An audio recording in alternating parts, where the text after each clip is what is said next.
Parental involvement is one of education's more ambiguous terms. The literature shows that the meaning of parental involvement has evolved from being primarily about the attempts by educators to involve parents in school activities to their participation in consistent triadic communications concerning academic learning and other school activities. In spite of the existing literature showing that parental involvement is important to a child's education, globally, regionally, and nationally, there is a growing consensus that there is a need to increase parental participation in schools. New Zealand, a signatory to the UNCRC, is considered to have one of the most inclusive school structures in the world, where the role of the parent is recognized in its education strategy 2013 to 2017, and improving parental involvement is a priority area. Caribbean countries are also signatories to the UNCRC and recognizes parental involvement as being an integral part of student success. The Jamaican Education Task Force Report 2004, through its analysis of local and international research, best practices and consultations with stakeholders, concluded that inadequate involvement of parents in the education of their children was a factor contributing to the decline in the quality of the Jamaican education system. Additionally, the 2011 to 2015 Strategic Plan of the Ministry of Education of Trinidad and Tobago states parental indifference or lack of involvement is a major challenge, an issue impacting the quality of and access to education today, and has made improving parental involvement one of its 16 priority areas. The recognition of the lack of parental involvement in education today is an age-old issue and one that the need of T&T is fraught with. Encouraging and enhancing meaningful parental involvement in the education process is on the education agenda through the Trinidad and Tobago Education Sector Strategic Plan 2011 to 2015. It is important to understand what is meant by parental involvement, recognize the benefits, identify the barriers to parental involvement in schools, and make recommendations for remediation. By so doing, encourage parents to sustain their involvement throughout their child's school life by strengthening the parental vertex of the STP triad for academic achievement through novel approaches. And we're back. In today's segment, we are looking at the topic of lack of parental involvement and how it affects a child's academic life. I am Keon Beard George, and this is The Source. Our visit to the home. 10 plus 5? Nah.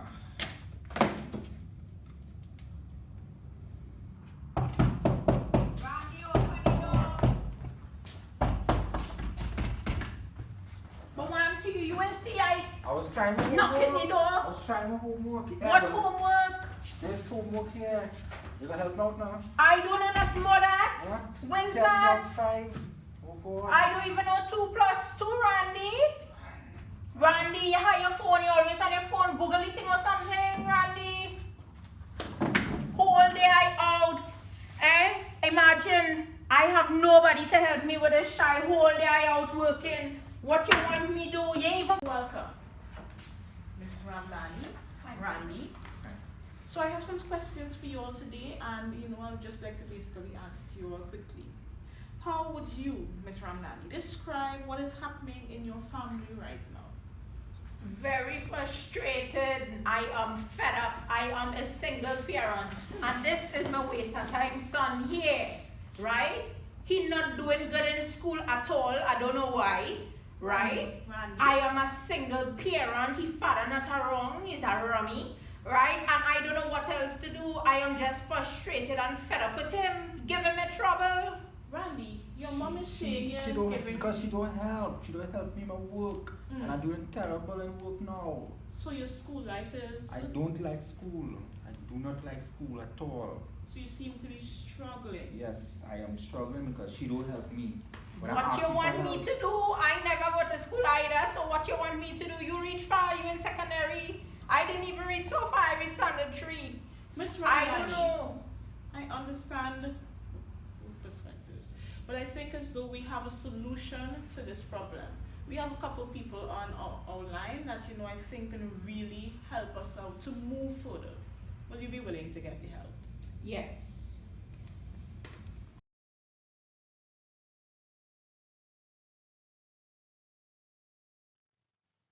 In sociology, the functionalist theory implies that children whose parents are involved in their education will be more likely to develop a strong, positive sense of efficacy for successfully achieving in school-related tasks than with children whose parents are not involved. In other words, the family is a particular important institution as this is the basic building block of society, which performs the crucial functions of socializing the young and meeting the emotional needs of its members. Long ago, families fulfilled their roles as children were properly fed, clothed, and sheltered, and as a result of this, children tend to perform better at school as they are loved at home. Parents constitute the third vertex in the SDP triad for academic achievement. In the triad, there exist parent-student and parent-teacher relationships. The sustainability of these relationships is crucial for academic achievement. Parents are an integral part of a child's life, and as such, parental involvement, as defined by Epstein, has many benefits. Research analysis shows that parental involvement works. Improvements are also noted in overall achievement and grade point average when parents are more involved.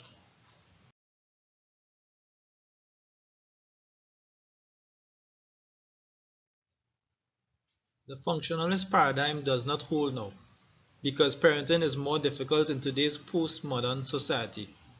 We have moved away from the nuclear family, and in the last 20 years, sociologists have noticed the breaking up of this traditional type family. Most postmodernists argue that we no longer live in the modern world with predictable orderly structures such as the nuclear family. In this postmodern society, we have a diversity in family structure.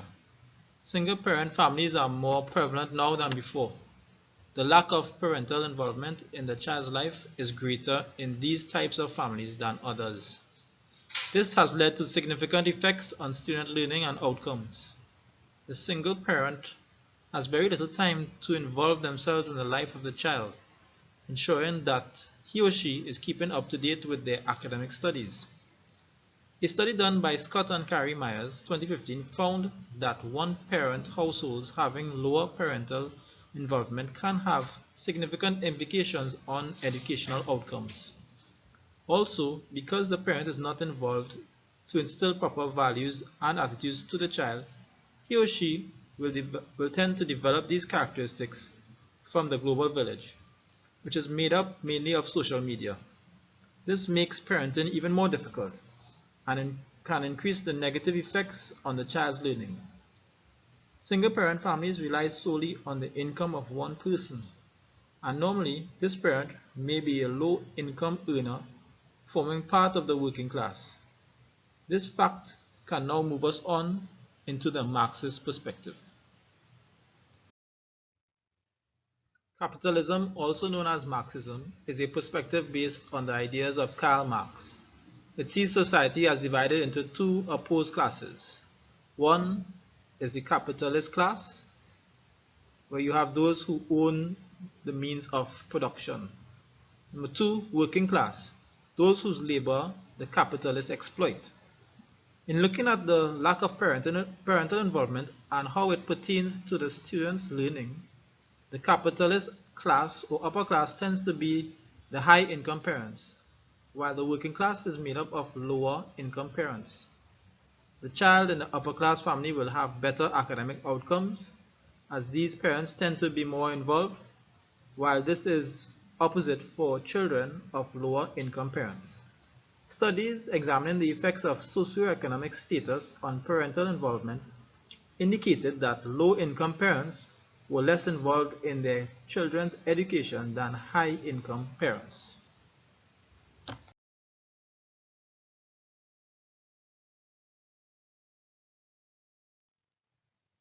Many students in today's society are underperforming in schools, and this can be attributed to a lack of parental involvement.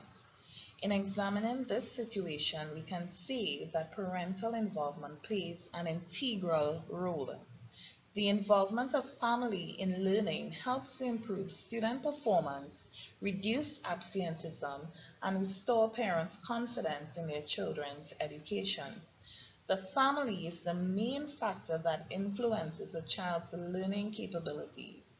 In psychology, the importance of parental involvement can be discussed using different theories, for example, classical conditioning, operant conditioning, and the theory of motivation.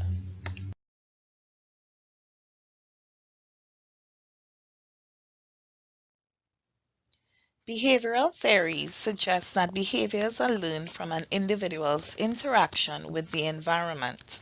The environment shapes the behavior. So, for example, in classical conditioning, Ivan Pavlov illustrates the idea that an unconditioned stimulus, which is a stimulus that unconditionally, naturally, and automatically triggers a response, would create an unconditioned response, which is the unlearned, naturally occurring response to the unconditioned stimulus. Pavlov presented a dog with food that automatically caused the dog to salivate. When a neutral stimulus, and in Pavlov's experiment it was a bell, is paired with the unconditioned stimulus, the bell now becomes a conditioned stimulus. This conditioned stimulus would have been an originally irrelevant stimulus that, after association with an unconditioned stimulus, comes to trigger a conditioned response. After the conditioning process, when the dog hears the now conditioned stimulus, it would trigger the conditioned response of salivation. Therefore, this experiment reveals a learning process.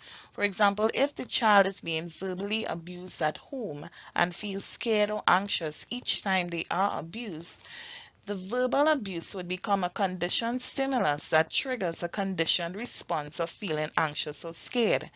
This can then occur in the classroom environment and can affect the child's learning abilities if the child believes that the teacher is verbally abusive. This child will be conditioned to feel fear, and the child's learning capacity would be severely diminished. Operant conditioning also examines how parental involvement affects a child's learning. Operant conditioning is where organisms associate their own actions with consequences, unlike classical conditioning, which shows association between stimuli. In operant conditioning, a behavior that is positively reinforced increases, as opposed to behaviors that are punished will decrease.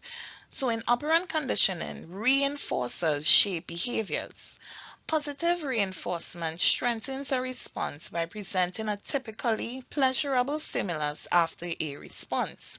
On the other hand, negative reinforcement strengthens a response by reducing or removing something undesirable or unpleasant, as when an organism escapes an aversive situation. And we must remember that negative reinforcement is not a form of punishment, it removes a punishing event. According to operant conditioning, punishment is any consequence that decreases the frequency of a preceding behavior. So in applying operant conditioning, it can be seen that the parent has not been promoting positive behaviors through positive and negative reinforcement, example praises, and reducing negative behavior through punishments effectively. And this can be responsible for the child having learning issues. Skinner notes, however, that in order for the behavior to be enforced, the positive or negative reinforcement should be effective in producing the required results. Contrastingly, Abraham Maslow's theory of motivation purports the idea that once a person's immediate needs are met, learning can effectively take place. It diverts from the ideas of behaviorism and highlights the concept that behavior is based on a person's need for growth and fulfillment. According to Maslow's hierarchy of needs theory, for a person to reach a state of self-fulfillment, there are certain needs that should be satisfied. Maslow suggested a pyramid of needs, which includes physiological needs, safety needs, belongingness and love needs, esteem needs, self-actualization, and self-transcendence needs. If parents are not fulfilling these basic needs that Maslow is highlighting, whether or not it is a result of the mother being a single parent, how would a child be able to perform at their best? In the school environment, teachers have little control over the meeting of needs of students in their home environment. Therefore, it is the sole responsibility of the parent. So again, this is why we reiterate the importance of parental involvement in order to develop a well-grounded child who can be equipped to enter the school environment and learn.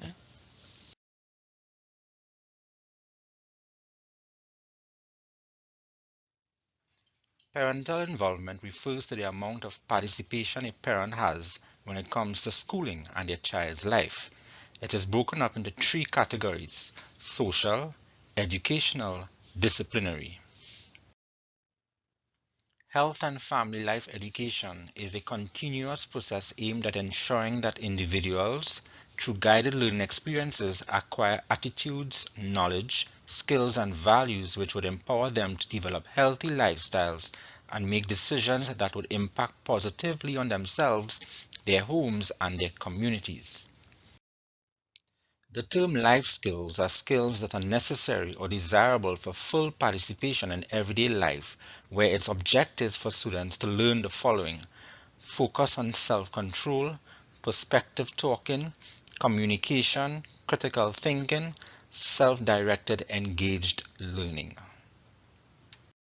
Social and emotional development starts with the family, who is the first socializing agent in the life of a child. The child's socialization therefore begins from infancy and continues into the school years. According to Bandura's social learning theory, it is through the socialization process that the infant comes to know how to relate with others in their environment. Depending upon whether the interaction within the family is respectful, trusting, and caring, children tend to develop habits and ways of relating that usually extend throughout their lifespan. Erik Erikson concurs with this position in his stages of social emotional development when he speaks of children learning basic trust, autonomy, and initiative prior to entry into formal school. Those developmental tasks, according to Erikson, serve as the foundation for the school-age child who, through mastery of such tasks, should then develop a sense of self-worth through industry at school.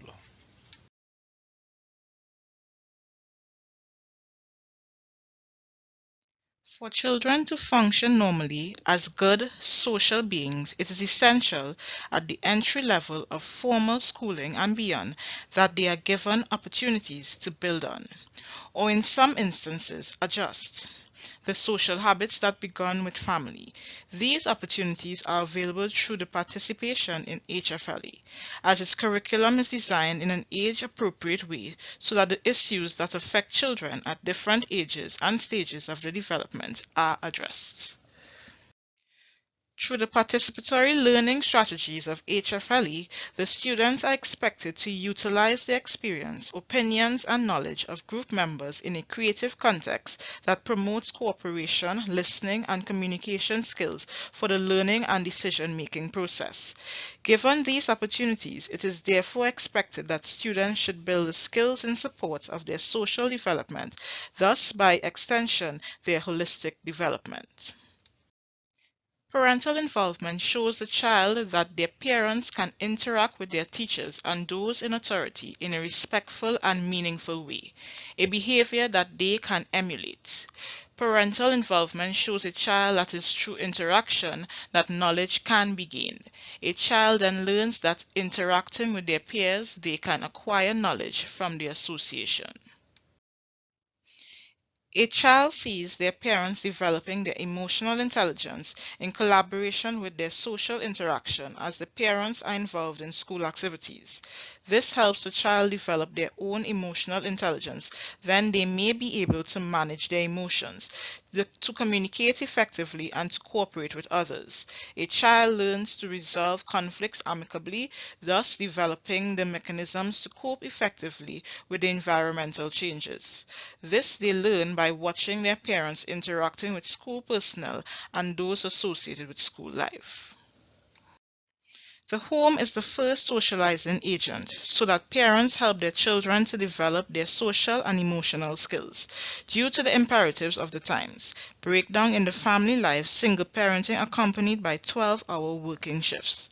Families are now challenged in several ways, one of which is the supervision of children. As a result, children are being supervised and socialized by the television and other media, hence are being influenced at the times negatively by other cultures and ways of relating that cause them to display antisocial behavior. Children who are not taught that life skills at home have difficulties in developing socially and emotionally, and as a result their academic performance is affected throughout their social life.